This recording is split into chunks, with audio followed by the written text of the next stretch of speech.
shirka wadatashiga qaran ee ilaalinta dhirta iyo daaqa ee u dhexeeya wasaaradaha xanaanada xoolaha, dhirta iyo daaqa heer federaal iyo heer dowlad goboleed, isla markaana ay goobjoog ka ahaayeen dhakhaatiirta ka shaqeysa xanaanada xoolaha, ururada bulshada rayidka iyo daneeyayaasha xoolaha dalka ayaa muddada 4 cisho u socdo. waxaa diiradda lagu saari doonaa sida ugu habboon ee loo ilaalin karo dhirta iyo daaqa dalka iyo sida looga hortagi karo xaalufinta dhirta, abaaraha soo laalaabtay, waxaana la isla inay qayb weyn ka qaateen dhibaatada daaqa xoolaha ee dalka ka jira. wasiirada xanaanada xoolaha, dhirta iyo daaqa dowlad goboleedyada dalka ayaa ugu horeyn ka mahadnaqay qabashada shirkan oo muhiim u ah dalka. runtii waa mowduuc aad u mug weyn, mowduuc maanta halkaa noo yaala, sababtoo ah waxaanu aragnaa mar kasta in dadka Soomaaliyeed ay la daaladhacayaan abaar iyo marna ay la daaladhacayaan fatahaado ama dhibaatooyin deegaanka ah. dadka Soomaaliyeed waxaa lagu tiriyaa dad inta badan noloshooda ay ku tiirsan tahay xoolahana waxay u baahan yihiin nolol. wuxuu lahaan jiray daaq, wuxuu ahaan jiray markii loo fiiriyey wuxuu ku jiri jiray kaalinta koowaad. haddas waxaad u malaysaa in aanba laga soo qaadin sidii burburka u dhacay liska hurdi. waxaan rabnaa in meeshan ay ka soo baxda wax muuqda oo Soomaali wax u tara. sidaa ka warhaysaan dalka Soomaaliya waxaa ku soo noqnoqda inta badan abaarahaas oo inta badan ay saameeyaan xoolaha kadibna u soo gudba bani aadamka u soo gudba.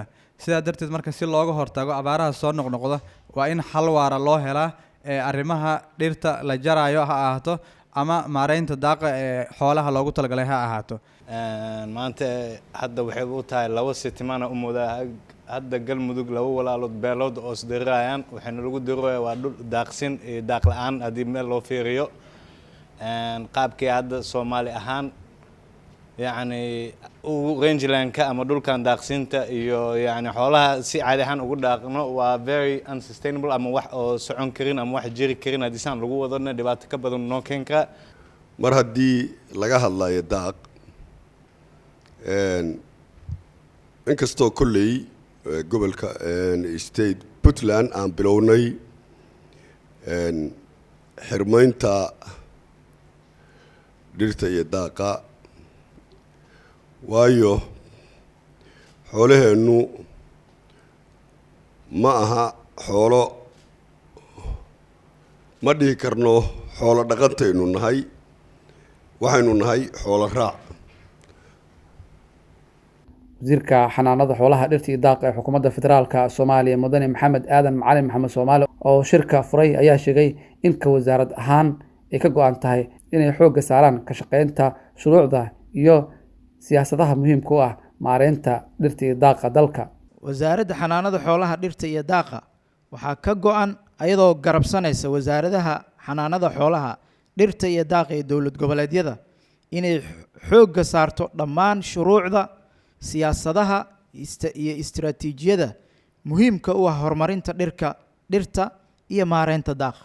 waxay wasaaradda xanaanada xoolaha, dhirta iyo daaqa oo kaashanayso wasaaradaha dhigeeda ah ee dowlad goboleedyada ka saaran mas-uuliyad dhisidda bulsho oo adkeysigeedu aafooyinka uu aad u sareeyo. maxaa yeelay kala bar dadyooga Soomaaliyeed waxay ku nool yihiin miyiga kuna tiirsan yihiin xoolaha. waxaa hubaal ah in 70% dadyooga Soomaaliyeed ay noloshoodu ku tiirsan tahay xoolaha iyagoo ka hela cunno, shaqo iyo dakhli. shirka qaran ee ilaalinta dhirta iyo daaqa ayaa socon doona muddo 4 cisho, waxaana ugu dambeyn shirka laga soo saari doonaa warmurtiyeed ku aadan xaaladda dhirta iyo daaqa dalka. Cabdiqaadir Shacab, warbaahinta qaranka, Muqdisho.